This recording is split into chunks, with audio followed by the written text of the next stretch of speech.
Welcome my dear YouTube family member. तो आज शिवरात्रि है और शिवरात्रि लोग यही जानते हैं कि शिवरात्रि इसलिए मनाया जाता है कि आज के दिन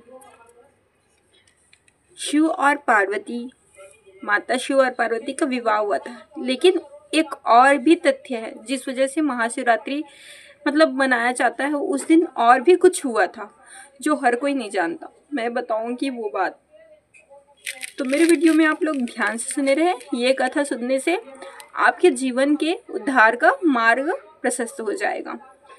तो एक बार की बात है, एक शिकारी था और शिकारी को पता नहीं था कि महाशिवरात्रि जैसे भी कुछ पर्व होता है। और उस दिन उसको घर में पत्नी बच्चों के लिए खाने के लिए कुछ शिकार मिला नहीं। तो वो शिकार करने जंगल में गया जहाँ पे एक शरवर था और उसको बस यही मनसा थी कि भाई आज उनके बच्चे ने खाया नहीं, उनकी पत्नी ने खाया नहीं, तो अपने बच्चों और पत्नी के खाने पीने की वो पूर्ति करे, उसके लिए वो शिकार करें। तो जब वो शिकार करने के लिए जाता है तो वो क्या करता है, जल ले लेता है शरवर से और पेड़ के ऊपर बैठ जाता है। साथ ही साथ वो अपना धनुष और बाण भी रख लेता है। वो बेल का पेड़ होता है, उसमें वो बैठा होता है। फिर क्या होता है, उधर से एक हिरनी आती है। हिरनी आती है जैसे ही, तो वो जो शिकारी होता है वो अपना धनुष उठाता है। धनुष जब उठाता है तो उसका पानी जो रहता है वो नीचे गिरता है और वो पानी जो गिरता है जिस पर वो होती है शिवलिंग, भोलेनाथ की मूर्ति। साथ ही बेल के कुछ पत्ते भी गिर जाते हैं, जिससे क्या होता है कि उसके कुछ पाप जो होते हैं नष्ट हो जाते हैं। ये पहला प्रहर होता है उस महाशिवरात्रि के दिन का। उसके बाद क्या होता है, जो रहते हैं हिरणी, वो आई होती है। वो हिरनी क्या करती है, ऊपर देखती है जब पत्ती नीचे गिरते हैं तो, और पूछती है शिकारी से कि क्या हुआ, आप क्या करने वाले हैं, आपकी मनसा क्या है।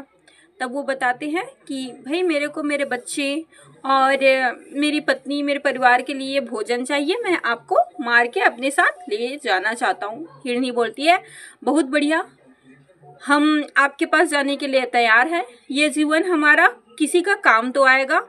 मगर वो बोलती है कि मेरे पति और मेरे बच्चे दोनों को जाकर मैं खबर कर दूं कि मैं जा रही हूं आपके साथ और अपने इस जीवन को धन्य करना चाहती हूं, मेरा शरीर आपके काम आएगा कुछ ना कुछ। तब वो बोलते हैं मैं कैसे विश्वास कर लूं कि आप वापस आओगी।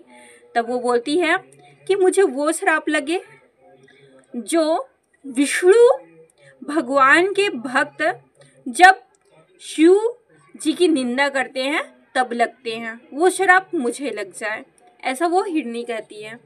उसके बाद फिर उनको लगता है कि चलो ये सही बोल रहे हो, तो वो क्या करते, चौ बोल देते शिकारी। उसके बाद फिर दूसरी हिरनी आती है दूसरा पहर में। अब दूसरे पहर में जब दूसरी हिरनी आती है फिर वो देखता है, फिर वही काम करता है, तीर उठाता है और फिर पानी गिर जाते हैं, बेलपत्र गिर जाते हैं, फिर उसका थोड़ा कुछ और पाप रहता है वो नष्ट हो जाता है।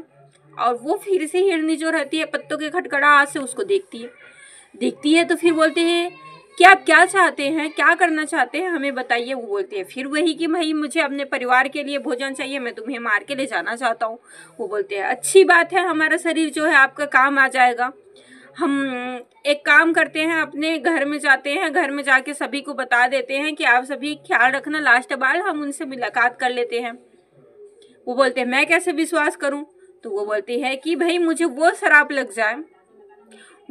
लग जाए जो एक पति अपनी पत्नी के होते हुए भी दूसरी स्त्री से संबंध रखता है, तो उसको जो पाप मिलता है वही पाप मुझे भी लग जाएगा। ये बोलते हैं वो, यदि मैं यहाँ पे नहीं आऊंगी तो। तब फिर बोलते हैं ठीक है जाइए, वो चले जाते हैं। फिर क्या होता है, तीसरा प्रहर होता है और तीसरा प्रहर में क्या होता है, एक हिरण आता है। वो हिरण आते तो फिर वही काम करते हैं, वो अपना धनुष बाण उठाए, फिर से बेलपत्र गिर गया, जल गिर गया, तीसरा प्रहर भी उनका काम हो गया। तो वो फिर से हिरण देखता ऊपर, क्या हो गया, आप क्या करने वाले हैं? तो वो फिर बताते हैं कि मुझे भोजन चाहिए।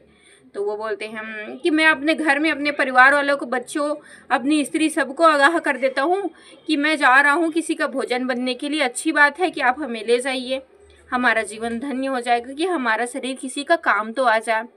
फिर वो बोलते हैं मैं कैसे आप पे विश्वास कर लूँ, अभी तो 2-2 हिरनी आई थी और दोनों हिरनिया ने हमको बोला कि हम आ रहे हैं, अभी तक वो आए नहीं हैं। आप बोल रहे हो कि मैं भी जा रहा हूँ।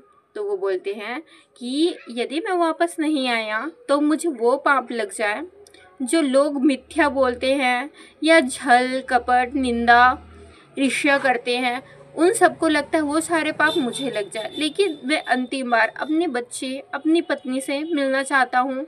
मैं बताना चाहता हूँ उनको कि आप इनका ख्याल रखिए, अपना आप को संभाल के रखिए, और मैं अंतिम विदाई उनसे ले लेता हूँ। तो बोलते हैं ठीक है तो जाइए। तो उनको भी जाने दे देते हैं। घर में जाते हैं। हिरनी से जब हिरण बोलता है कि भाई मैं जा रहा हूँ, मैंने बोला है कि मैं उनका भोजन बनूंगा, मेरा शरीर किसी का काम आ जाए। तो हिरनी बोलती है कि नहीं, ऐसा नहीं करिए भाई, एक पति के बिना पत्नी का जीवन सही नहीं होता। और हिरण बोलते हैं कि नहीं, आप अपने बच्चों को संभालिए, बच्चों का जीवन आपके बिना, माता के बिना सही नहीं होगा, आप अपने बच्चों के साथ रहिए, मुझे जाने दीजिए। तो वहीं जो उनकी सेविका की तरह रहने वाली हिरनी रहती है वो बोलती है कि नहीं, आप दोनों रुको, हम जाएंगे, आप अपना घर परिवार देखें, हम चले जाते हैं। तो वो बोलते हैं कि नहीं, आप नहीं जाएंगे, हम लोग जाएंगे। तो ऐसे करते करते वो तीनों के तीनों पहुंच जाते। बच्चों को बोलते हैं कि आप मतलब अपना ख्याल रखिएगा। लेकिन बच्चे सोचते हैं कि जब माँ बाप ही हमारे साथ नहीं रहेंगे तो हम क्या करेंगे यहाँ अकेले जी के। तो बच्चे भी क्या करते हैं, अपने माता पिता और उनके साथ हिरनी की, और जो रहती है हिरनी, उनके साथ चलते बनते हैं। तब फिर क्या होता है, ये चौथा प्रहर होता है, और चौथे प्रहर में फिर से क्या होता है, उन सबको जब देख के वो जो शिकारी रहता है अपना तलवार उठाता है, तो मतलब जो धनुष बाण वगैरह रहता है उनको उठाता है। तो फिर क्या होता है, वैसे ही गिर जाता है भाई जो बिल्व पत्र रहता है और जल। और इस टाइम उनका पूरा पाप चौथे पहर में जब पड़ते हैं शिवलिंग पे बेलपत्र और जल, तो नष्ट हो जाता है। जब पूरे पाप नष्ट हो जाते हैं तो उनको भी एक ज्ञान मिल जाता है कि भाई ये मैं क्या कर रहा हूँ।